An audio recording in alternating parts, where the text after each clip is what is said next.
শলালৈ পলাল ৰিয়াজে লৈ পলাল দুই সন্তানৰ মাতৃক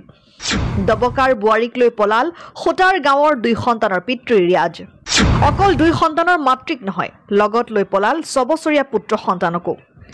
হঠাৎ এটা ফোন কলে ধ্বংস কৰিলে দবকাৰ 5 নং ৱাৰ্ডৰ হান্নানৰ পৰিয়ালক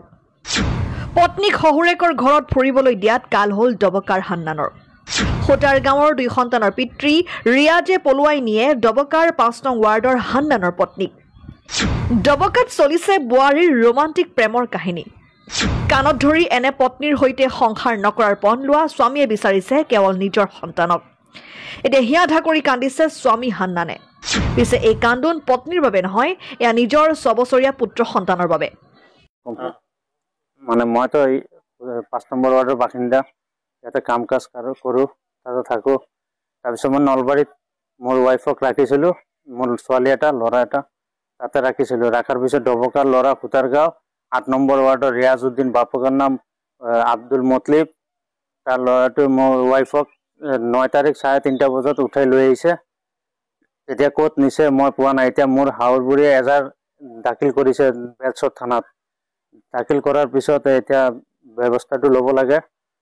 মহোদয় ব্যৱস্থা একো হোৱা নাই এইটো কাৰণে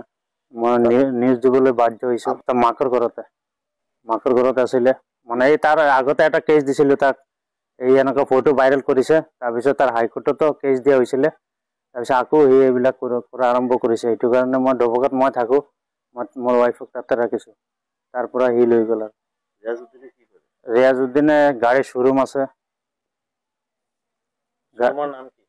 শ্বৰুম নামটোতো নাজানো তাৰ লগতে হেৰিৰ লগতে বিজনেছ কৰে হেৰি আমিৰৰ লগতে সেকেন্ড গাড়ী বাইপাছত ডিপু বাইপাছত শ্বৰুম আছে পলাই লৈ গৈছে মোৰ ল'ৰাটোক লৈ গৈছে 5 বছৰীয়া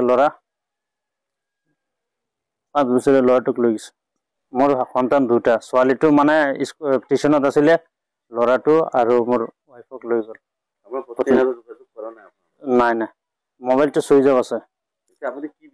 এতিয়া মই মানে আইনৰ ব্যৱস্থা বিচাৰো মানে মোৰ ল'ৰাটো লাগে আৰু দবকা থানাত গৈছো কৈছে ইয়াত নহ'ব বেলচৰ থানাৰ পৰা হেৰি হ'ব লাগিব তেতিয়া হ'ব মই মানে কাম কাজ কৰো উত্তৰ গাঁৱতে দবকা 5 নম্বৰ ৱাৰ্ডৰ বাসিন্দা মই ইয়াতে কাম কাজ কৰো